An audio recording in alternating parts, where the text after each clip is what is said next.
चलिए इकोनॉमी में हम एक कदम और आगे बढ़ते हैं। देखिए हमने जो हमारा लास्ट चैप्टर कवर किया वो पॉवर्टी पर था। हमने चैप्टर की सारी main body and question answer discussion wise उसे डिटेल में कवर किया। इंडिया जो भी करंट चैलेंजेस फेस कर रहा है उस यूनिट का वो पहला चैप्टर था poverty, that is the unit number 3। आज हम उसी यूनिट का नेक्स्ट चैप्टर यानी कि हमारी किताब का फिफ्थ चैप्टर कवर करने जा रहे हैं। 11th क्लास NCERT की इंडियन इकोनॉमिक डेवलपमेंट की किताब का chapter number 5 unit number 3 and the chapter is human capital formation. आप बहुत कुछ सीखेंगे इस चैप्टर में। इसे हम दो हिस्सों में बांटेंगे। पहला हिस्सा जो आपको उन टर्म्स के बारे में जानकार कराएगा कि human resource, human capital, human development क्या है, फिज़िकल कैपिटल और ह्यूमन कैपिटल में क्या फ़र्क होता है, क्यों ज़रूरी है ह्यूमन कैपिटल फॉर्मेशन करना, उसका इकोनॉमिक ग्रोथ से क्या संबंध होता है, या फिर इकोनॉमिक ग्रोथ का ह्यूमन कैपिटल के फॉर्मेशन से क्या रिलेशन होता है। ये सारे कॉन्सेप्ट हम आपको समझाएंगे। बताया जाएगा कि एजुकेशन का महत्व क्या है। ह्यूमन कैपिटल फॉर्म करने के बारे में जानें उसके पहले हम कुछ बातों को साझा करते हैं, समझते हैं। चैप्टर की शुरुआत वहीं से हो जाएगी। Chapter is human capital formation in India और पहला टॉपिक उसका इंट्रोडक्शन है और सेकंड टॉपिक है what is human capital. Introduction के तहत कुछ सवाल हैं। पहला सवाल आपके सामने ये है कि which is the one factor that has contributed a lot in the evolution of mankind. मानव के विकास में, मैनकाइंड के एवोल्यूशन में कौन सा कोई एक ऐसा फैक्टर हो सकता है जिसने बहुत अधिक योगदान दिया है। That factor is the cultural development। इस बात को दिमाग में रखें। कल्चरल डेवलपमेंट जब आप अपने सराउंडिंग के बारे में ऑब्ज़र्व करते हैं, जब आप सराउंडिंग के फिनोमेनास को समझते हैं, जब आप अपने इनर थॉट प्रोसेस को रिफ़ाइन करते हैं और इस पोजीशन तक आते हैं कि कैसे आप अपने सराउंडिंग को इतनी ऑप्टिमली यूटिलाइज़ करना शुरू करें कि आपका जीवन सुगम होना शुरू हो जाए। जब आप ये करना सीखते हैं तो आप नॉलेज डेवलप करते हैं। जब आप ये करना शुरू करते हैं तो आप नॉलेज का विकास करते हैं। उदाहरण के तौर पर आपके सराउंडिंग में झरने हमेशा से थे, पानी हमेशा से था। एक लंबा समय पृथ्वी पर बीता है मनुष्य का, हज़ारों वर्षों का, जिस वर्षों के दौरान उसने उसी बहते पानी से, that is the gradient flow, the gradient channel of the river, उसी बहते पानी में एक पहिया डाल दिया। वो पहिया उस पानी के फ्लो के साथ घूम रहा है। उस पहिए में लगी शाफ्ट घूम रही है और शाफ्ट में लगे हुए क्रैंक जब घूम रहे हैं तो आटा चक्की अपना काम कर रही है, आटा पीस रही है या ईंटें तोड़ी जा रही हैं। आप वाटर से इसी रूप फॉर्म में एनर्जी ले पा रहे हैं अभी और अपना वर्क परफॉर्म कर रहे हैं, वर्क डन। अभी मनुष्य ने अपने सराउंडिंग में जो भी एग्जिस्ट कर रहा है, जैसे यहाँ पर बहता हुआ पानी, उसका इतना ही उपयोग करना जाना है। मतलब उसने अपने थॉट प्रोसेस को इसी लेवल तक रिफाइन किया है कि इस बहते पानी के वेग को, इसके बहाव में जो दबाव है उसको, उस फोर्स को यूज़ किया जा सकता है एक पहिए को घुमाने के लिए। उस पहिए, घूमते हुए पहिए में एक शाफ्ट लगाई जा सकती है। उस शाफ्ट के आगे क्रैंक या गरारी लगाई जाएगी। उस गरारी के साथ एक और गरारी फंसाई जाएगी और वो गरारी जब घूमेगी उसमें से एक नीचे शाफ्ट जाएगी और वो एक और गरारी में लगेगी और वो एक्चुअली में एक ईंटे की सिल होगी जिसमें गेहूं ऊपर से डालते जाएं वो पिसता जाएगा। इसी तरह से पिस्टन सिस्टम भी वर्क करता है। क्रैंक घूमता जाएगा, पिस्टन ऊपर नीचे होता जाएगा। यही जान पाए थे आप। समय आगे बीता तो आपने यह भी जाना कि अगर एक ऊंचाई से पानी गिरे और उस पानी के गिरने से अगर मोटर इतने RPM पर घूमना शुरू कर दे, एक ऊंचाई से आप पानी गिरा रहे हैं और एक मोटर है आपके पास, वो इतने RPM पर घूमने लगी है तो वो विद्युत को जन्म दे सकती है, वो बिजली पैदा कर सकती है। हाइड्रो पावर प्लांट्स इस तरह से एग्जिस्टेंस में आ जाएंगे। ये आपने बहुत बाद में आकर के सीखा, हज़ारों वर्षों के मनुष्य के अपने जीवन के इस पड़ाव में यह बहुत बाद में आकर के ज्ञान हुआ।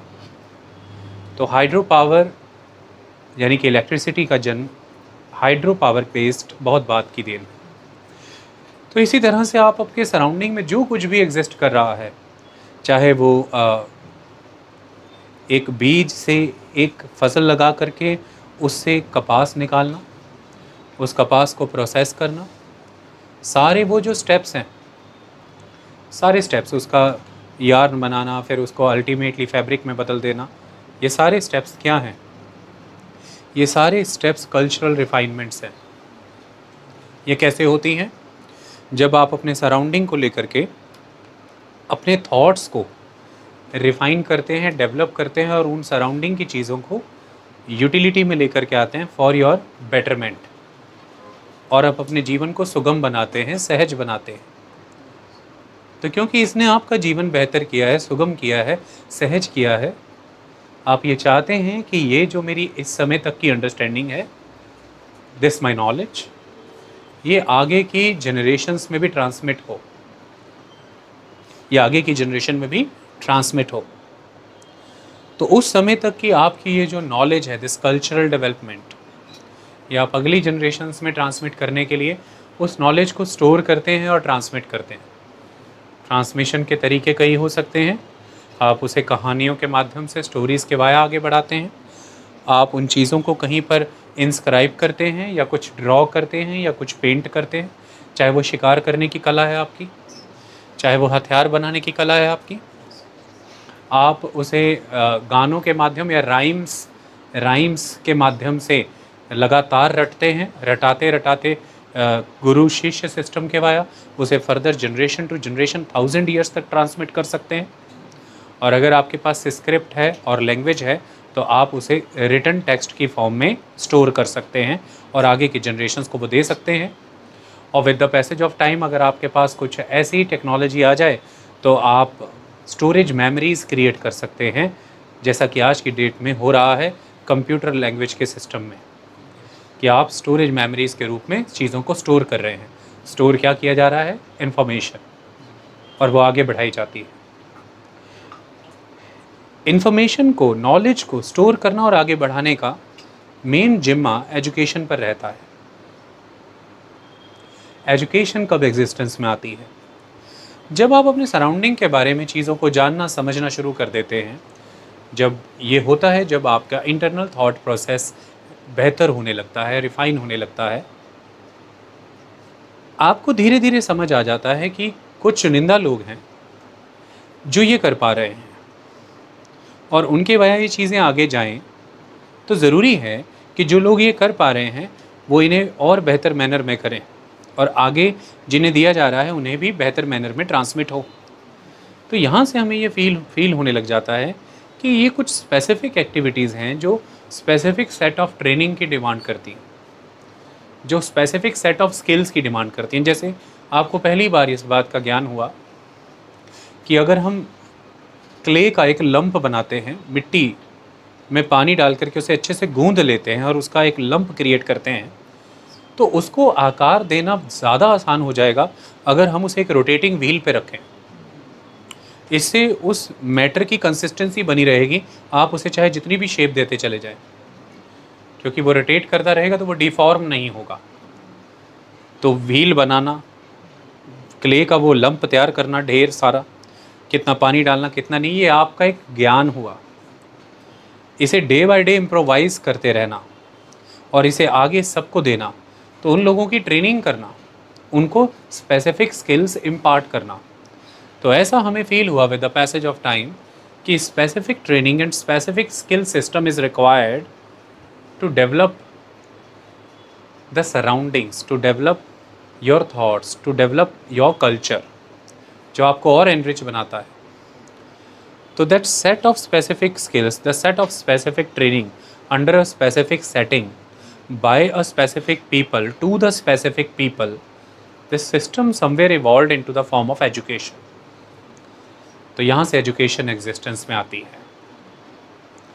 जिस एजुकेशन का एक एजेंडा तो ये है कि वो आपको नॉलेज कॉन्फर करती है, आपको नॉलेज से भरती है, आपको नॉलेज देती है, लेकिन उसके मल्टी डायमेंशनल रोल हैं। वो सिर्फ नॉलेज ही नहीं देती है, और भी तमाम चीज़ें आपको देती हैं। इतनी ज़रूरी हो जाएगी एजुकेशन आपके लिए, अभी जब मैं पढ़ाऊँगा, समझाऊँगा, तो आप ये समझ पाएंगे कि बिल्कुल ह्यूमन बीइंग को अगर आप ह्यूमन रिसोर्स में, और ह्यूमन रिसोर्स को अगर आप ह्यूमन कैपिटल में बदलना चाहते हैं, तो एक इम्पॉर्टेंट एलिमेंट है उसे एजुकेशन इम्पार्ट करना। So education is the source of human capital formation. We will study that. First of all we need to accept it, और first of all we need to realise it. To accept anything, आपको ये realise होना ज़रूरी है कि ये कितना लाजमी, ये कितना लाजमी है, मैं वही बता रहा हूँ आपको। फिर आप इसे स्वीकार करेंगे और फिर आप ये मानेंगे कि हाँ, ह्यूमन कैपिटल फॉर्मेशन के लिए ये एक इम्पॉर्टेंट सोर्स है। That is the investment on the education, that is the possession और the access to the education. Okay, तो जब भी आप ह्यूमन बीइंग को ह्यूमन कैपिटल में बदलना चाहते हैं, ह्यूमन रिसोर्स के वाया ह्यूमन कैपिटल फॉर्मेशन करना चाहते हैं, तो सबसे प्राइमरी चीज़ ये रहेगी कि आप उन्हें एजुकेट करें, आप उन्हें specific skill set, specific trainings provide करें।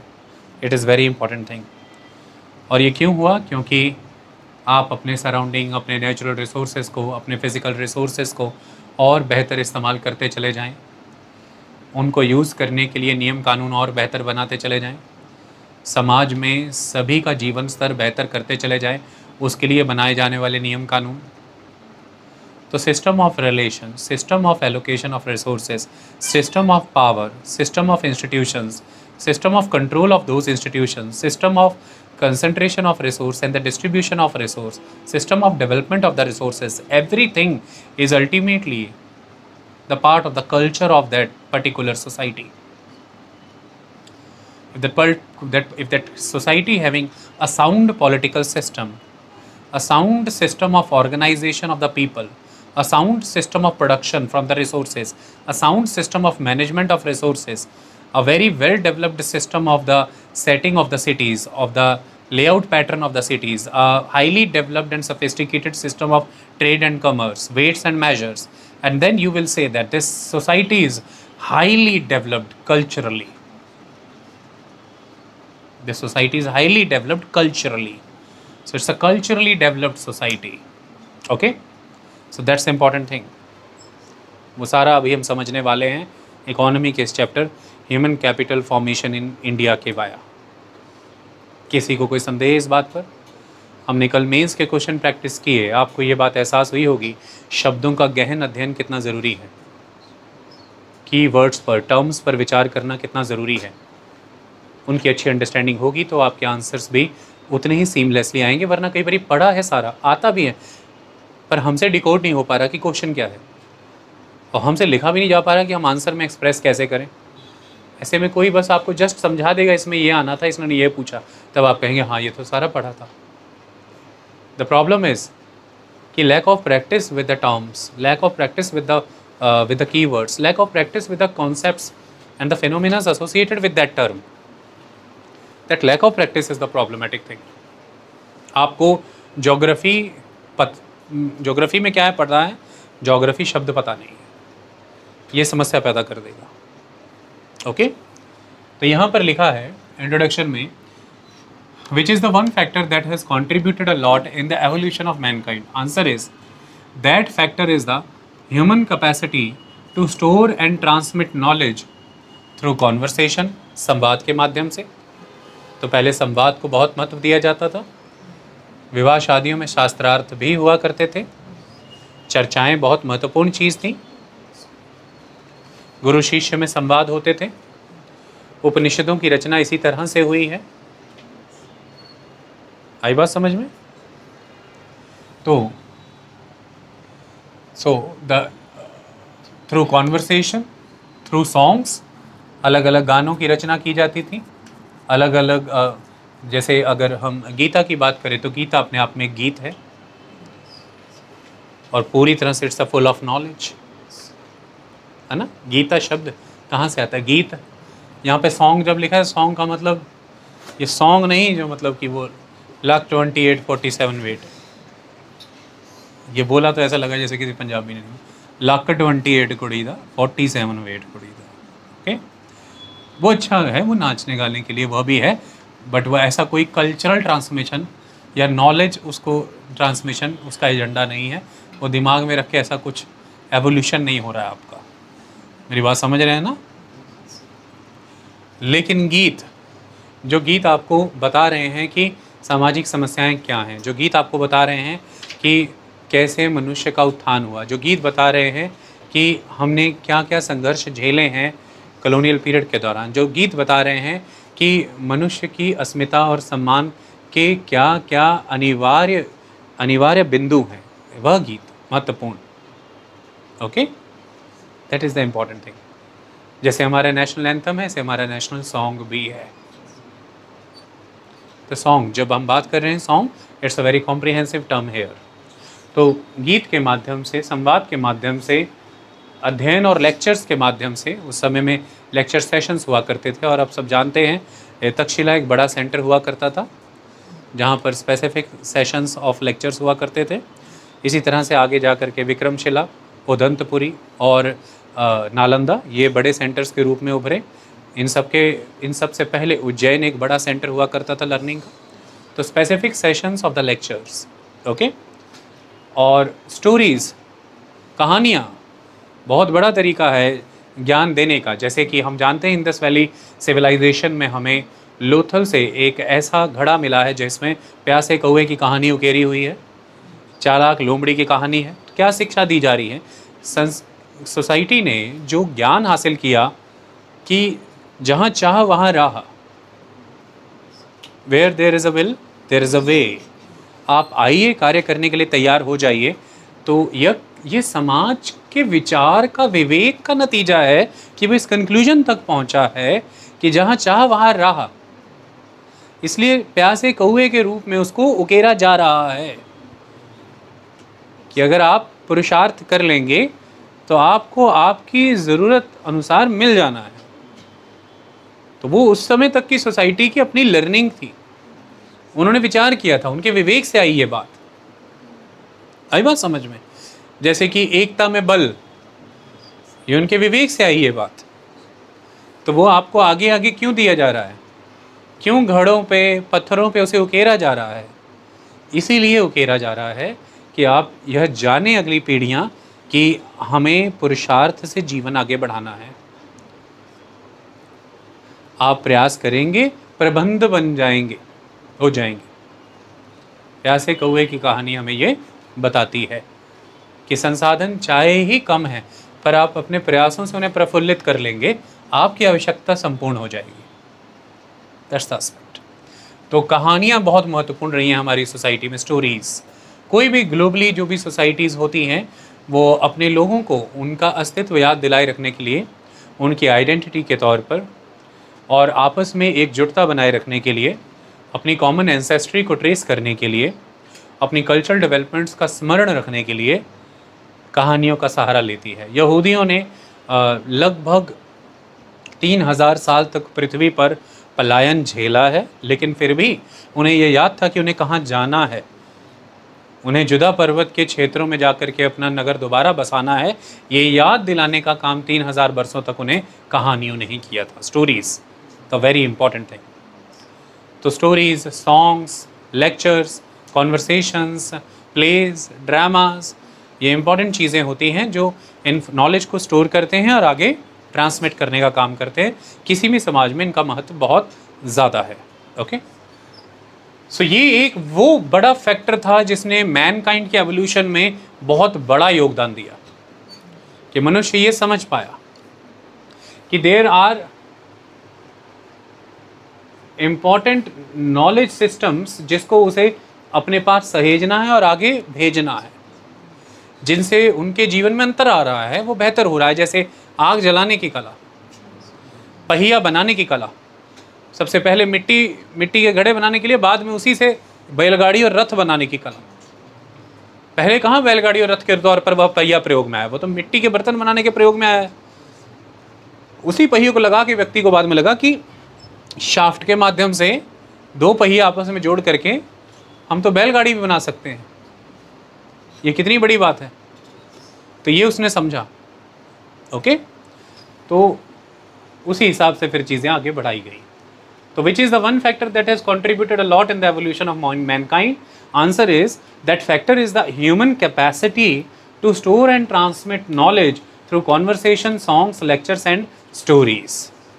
Okay, second factor which contributed was the need of training and skill to do the things efficiently. Another factor जिसने ये evolution of the mankind में एक बड़ी भूमिका निभाई वो ये कि चीज़ों को efficiently करने की ज़रूरत है, चीज़ों को बहुत specific manner में करने की ज़रूरत है। तो उसके लिए ट्रेनिंग की ज़रूरत है, स्किल की ज़रूरत है, जिसको सीधे सीधे भाषा में हम ब्रैकेट में लिख चुके हैं, that is the education. Okay, so education पहले स्टेज में बुनियादी स्तर की चीज़ें आप समझ रहे हैं कि नॉलेज को स्टोर करना, ट्रांसमिट करना, और फिर ये समझा गया कि एक सोसाइटी एक सोसाइटी में एक जनरेशन की नॉलेज अगली जनरेशन तक जानी चाहिए, उसे कुरिकुलम का पार्ट बनाया जाए, सिलेबस का हिस्सा बनाया जाए, और specific training and skill set के वाया आने वाली पीढ़ियों में उसे डाला जाए। ये दैट इज़ इम्पॉर्टेंट थिंग, और इसलिए फिर उसे किया गया, दैट इज़ एजुकेशन। तो यहाँ से एजुकेशन अपना आरंभ करती है, और एजुकेशन को बहुत महत्व भी अटैच किया गया। गुरुकुल हुआ करते थे उस समय में, और समाज में उपनयन संस्कार का कॉन्सेप्ट हुआ करता था जब आपकी विद्या आरंभ हुआ करती थी। उपनयन, जब आप अब उस तलाश में हैं, अपने को खोज रहे हैं, अपने को जान रहे हैं, अपने को पा रहे हैं, और अपने को जानना, तलाशना, खोजना, जिसका उद्देश्य क्या है? तो उपनयन मतलब कि अब आप सत्य की तलाश में हैं, सच की तलाश में हैं, मतलब अब आपका विद्यारंभ हो चुका है। तो उपनयन संस्कार मतलब विद्यारंभ काल। ओके, ज्ञान, that is the meaning of the term उपनयन। ओके, जिन्हें उदाहरण किया जाता था और उपनयन संस्कार का आरंभ हो जाता था। तो दैट इज़ इम्पॉर्टेंट थिंग, ये उस समय में हुआ करता था। अब एजुकेशन की बात करें तो एजुकेशन के मल्टी डायमेंशनल रोल हैं, जिससे हम ये समझ पाएंगे कि एजुकेशन क्यों ज़रूरी है ह्यूमन कैपिटल फॉर्मेशन के लिए। सबसे पहला रोल जो है वो ये कि it confers higher earning capacity on people. आप सब जानते हैं कि एक एजुकेटेड लेबर एंड एक uneducated labour, that is the unskilled and untrained labour, और दूसरी तरफ एक ट्रेंड और स्किल्ड लेबर, दोनों ही अगर काम कर रहे हैं तो नेचुरली एजुकेटेड लेबर की earning capacity non educated labour से कहीं ज़्यादा होगी। वो काम को अंजाम बहुत बेहतर तरीके से दे पाएगा, और अगर उसकी अर्निंग कैपेसिटी ज़्यादा होगी, नेचुरली उस कंट्री में नेशनल इनकम के भी ज़्यादा होने के चांसेस होंगे। हायर इनकम होगी, हायर इकोनॉमिक ग्रोथ होगा। तो यहाँ पर वही लिखा है कि education confers higher earning capacity on people. इसके अलावा it gives one a better social standing and pride. आपको एक अच्छी सोशल स्टैंडिंग और प्राइड कॉन्फर करता है। कैसे? आप समाज में अपने सही गलत को पहचान पाते हैं, आप समाज में विवेकपूर्ण बातें रख पाते हैं, सही गलत का अंतर बता पाते हैं, सम्मान हासिल करते हैं, गणमान्य बनते हैं। यह तभी बन पाते हैं जब आप समाज को उनकी समस्या का समाधान दे पाएँ, जब समाज को उनकी समस्याओं के विषय में उजागर करके बता पाएँ, समाज में हो रही संवाद और चर्चाओं में उपयोगी भूमिका निभा पाएँ। यह आप तब कर पाते हैं जब आपके पास स्वयं विवेक होता है, ज्ञान होता है, जानकारियाँ होती हैं। यदि आप ये नहीं हैं तो सीधी भाषा में कहो तो गुड फॉर नथिंग है, you are good for nothing. तो फिर ना घर वाले चर्चा में, तो आप उनसे पूछें क्या डिस्कशन कर रहे हो, मुझे भी तू बेटर है चुप करके। तो ये नहीं पता है, बच्चों की बात नहीं है, बच्चों बाहर सर्कल में हो रही चर्चा, तो आप कह रहे हैं क्या बातें हो रही, बताएंगे तुम्हें, कोई बात नहीं, बैठो। लेकिन आप जब तब पूछें क्या बात हो रही है, मैंने अभी सुना आप क्या बात कर रहे थे कि शेयर मार्केट अब डाउन होना शुरू हो गया है, मुझे पता है इसके बारे में, मैं भी अपनी तरफ से कंट्रीब्यूट कर सकता हूँ। तो बोलेंगे हाँ चल बता तू क्या पता, तुझे शेयर मार्केट के बारे में क्या जानता है? तो फिर आप कहेंगे कि आप इक्विटी मार्केट के बारे में बात कर रहे हैं, मैं इसके बारे में जानता हूँ। आप इंस्टीट्यूशनल इन्वेस्टर्स की बात कर रहे हैं, और इस समय तक हमें ऐसा लगता था कि शेयर मार्केट